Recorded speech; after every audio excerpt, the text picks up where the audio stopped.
I cried real tears listening to this. It's about books, duh.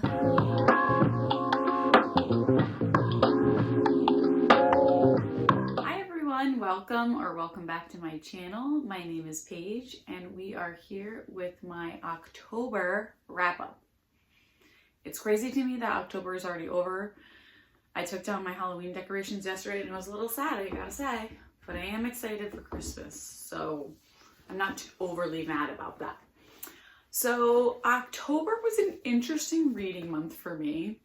I listened to 6 audiobooks and read 4 physical books, which is like not the ratio that I usually am operating in. Usually I'm reading more physical books than listening. But you know, your girl is in a little bit of a reading slump. So we are just doing our best out here, trying to read, enjoy stories, and it was a little bit of a rough month for me, I gotta say, for reading wise.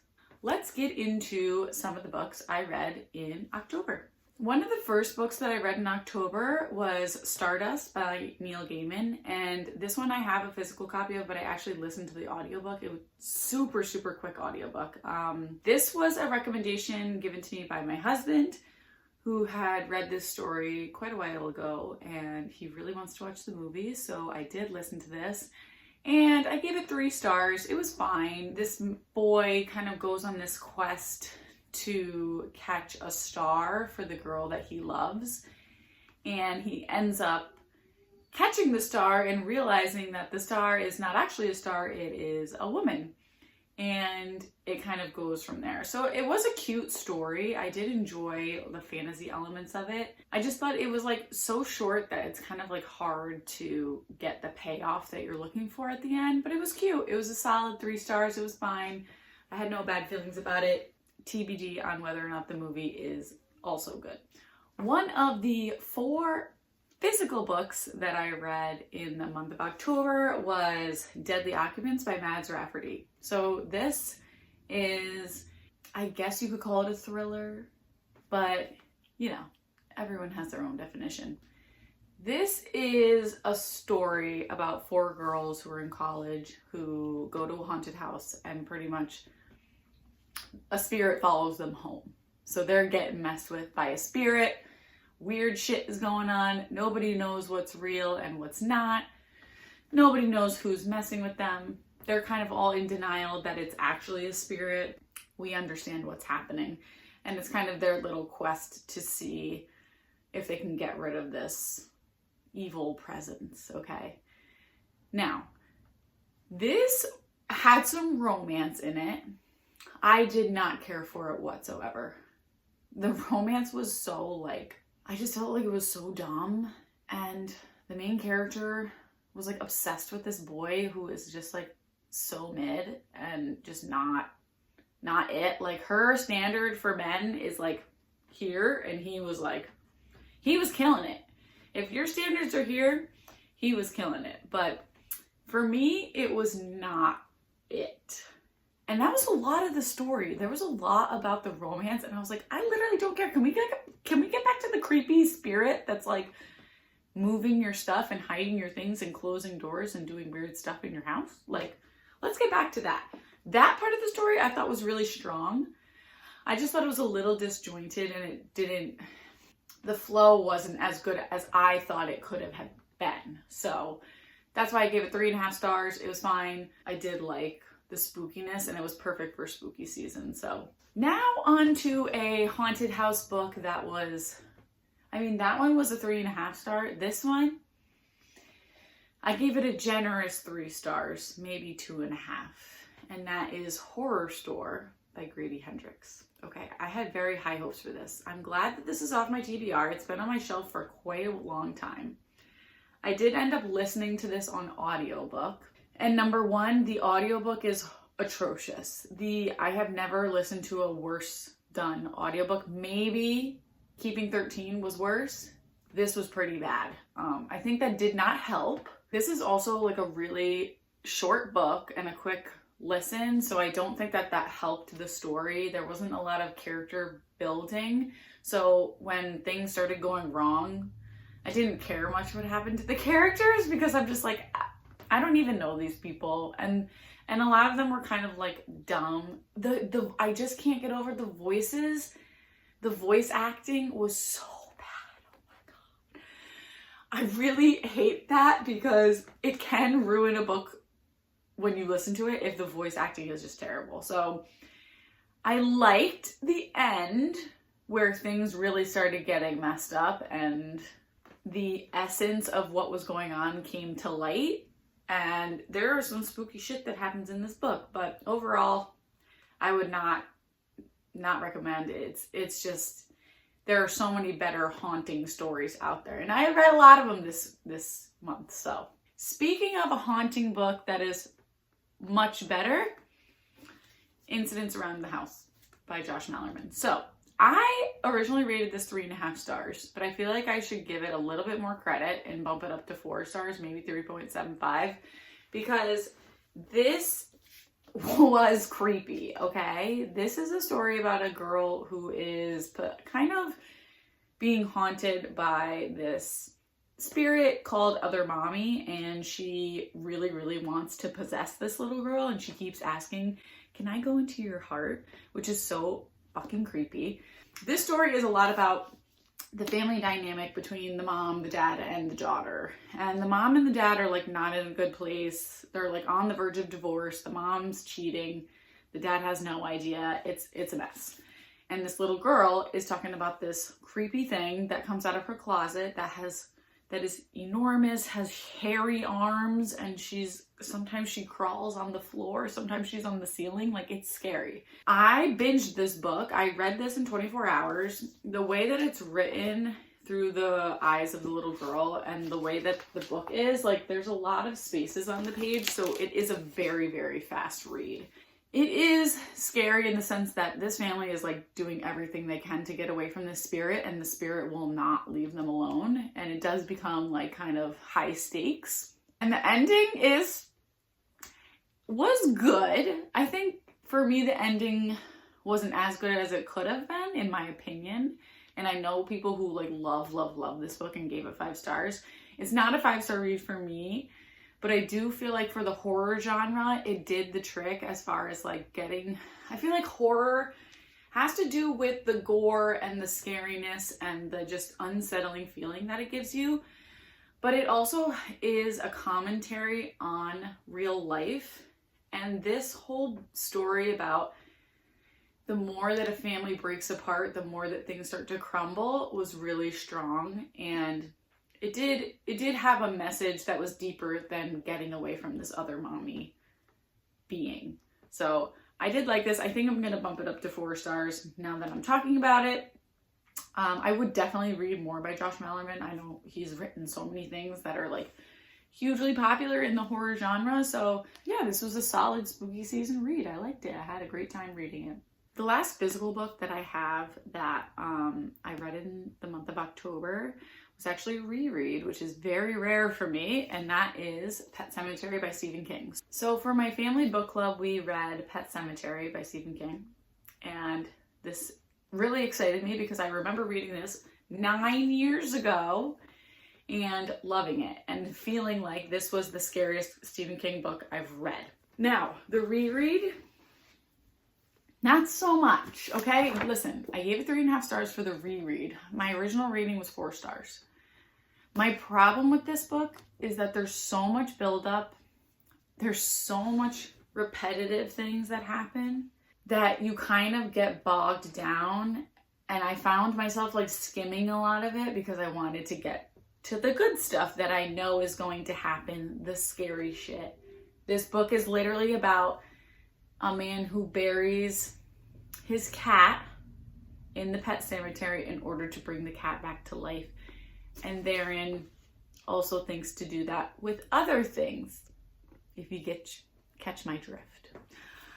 Now, the heart of this, again, this is a horror novel, so the heart of this is about this desperation to maintain your family and keep your family together, which is like this thing about horror that is great.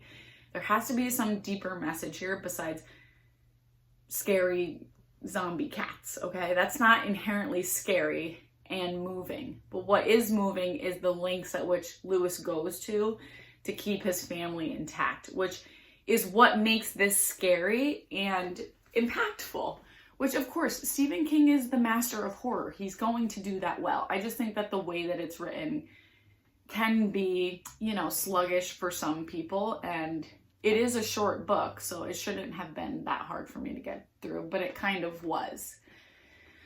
But this book did start off something that I'm going to be working on and blogging about in the next month, and that has to do with a Stephen King challenge that I am putting on for myself. I'm not going to say anything more, but I am very excited about this new challenge, and there will be a video coming out at the end of November about this challenge, and I hope that you will come along with me on this adventure I'm going on, so stay tuned. So the next book that I read in October was a Kindle Unlimited borrow, which is Charming Your Dad by Sarah Blue. So I thought I wanted a light, witchy read with some spice for the month of October. I didn't. This book, okay, the premise of this book has everything that I love. There's a witch. There's a demon who is the dad of the witch's ex. There is an age gap. There is magic. There is a forbidden romance. I mean, this is all great stuff. Especially for October. The spice was so much. I was like, this is crazy. Like, this is actually... I've read some spicy stuff. This was like another level, and I was not feeling it. So I really feel like this was right book, wrong time for me. I think that if you're looking for something like witchy with a demon and there's a lot of spice and there is a plot, which I really liked. I liked that part of it. Then this would be great. But it wasn't perfect for me at the time. I gave it 3 stars. It was fine. We're moving on. One of my favorite reads this month was an audio that I listened to, and that is Diavola by Jennifer Thorne. This might be my favorite read of the month. This is another book about a haunted house and a possible possession situation. I'm realizing that I read a lot of this genre this month, and I was loving it. That's why I kept reading it. This is a story about a woman who goes on a vacation in Italy with her family, and her family is fucking awful. Her family absolutely sucks. They suck. They are the worst. They're so mean to her. They treat her she's like an outcast in her own family, and they just like rag on her the entire time and make fun of her. It was awful to listen to that part of it.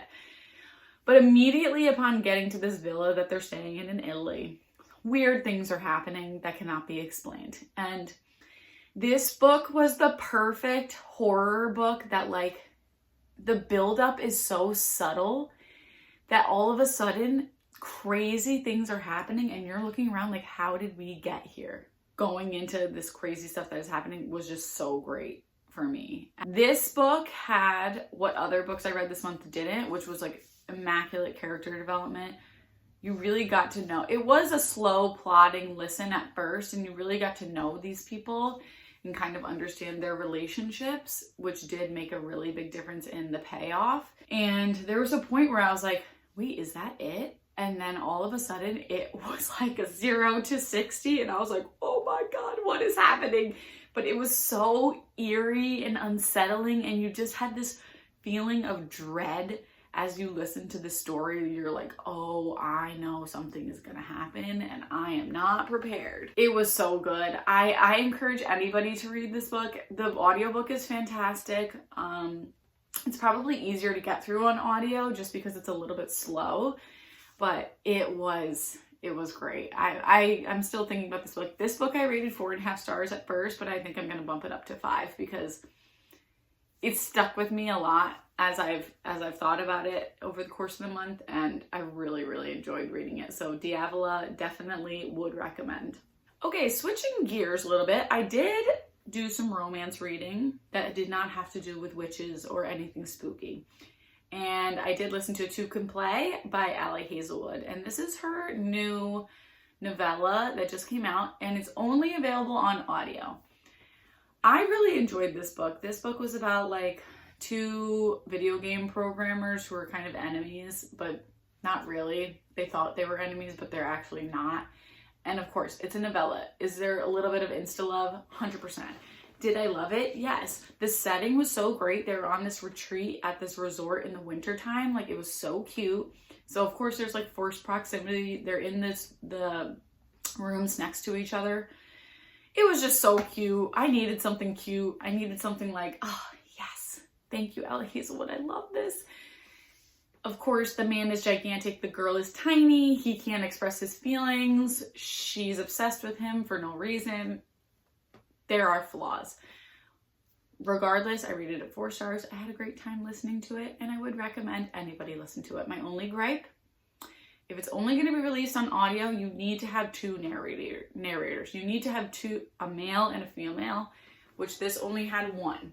She did great. I have no complaints about it, but I feel like the production value could have been better given that it's a novella only released on audio.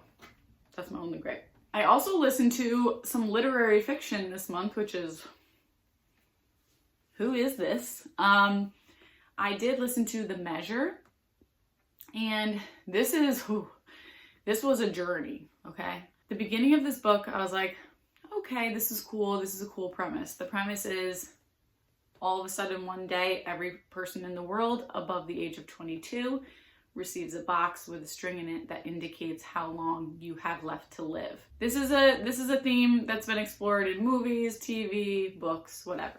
So it does follow a few different characters, and I didn't find that it was hard to follow, even though it was shifting perspectives a lot. I thought it was good. And at the end, you kind of see how all of these people's lives are intertwined. And I cried real tears listening to this. I was so surprised. Guys, I was as surprised as you are. It really was very, very moving. And it was a great commentary on what would you do if you had X amount of days or years to live. And it was very heartfelt. So if you're looking for like a moving, emotional story, definitely would recommend The Measure. So the last book I am going to talk about for the month of October is The Silent Patient. Now, when I picked up this book, I was already starting my little slump, okay? I read some books this month that were a little tough for me to get through. I wanted something fast-paced. I wanted something bingeable that's going to get me excited about reading again. So I picked up The Silent Patient. It did the trick, let me tell you. Was this book perfect? In no way, shape, or form, no. Was it so bingeable and satisfying to read? Yes, I had a great time reading it. It is, I feel like everyone's read this now, and I'm the last person. I was hesitant going into it because my sister hated this book, and most of the time we have similar tastes. But you know what? For the time of my life, this book did the trick. If you need something bingeable, it's, you know, a classic thriller where you're like very unsure about who to trust. Loved it. It was great. All right, so those are the 10 books. Yes, 10. I made it through 10 books in October. I don't know how I did it. I do know how I did it. It's audiobooks. Those are the 10 books that I read this October. I feel like I am definitely a little tired of these spooky reads. I think it's definitely time for a little bit of a change of pace. Not sure what I'm going to read in November because, again, I'm feeling a little slumpy right now. I'm not super excited to read at the moment, and I think I'm okay with that. And I'll kind of just give myself a moment to see what's going to interest me. But I hope you enjoyed watching me talk about all of these books.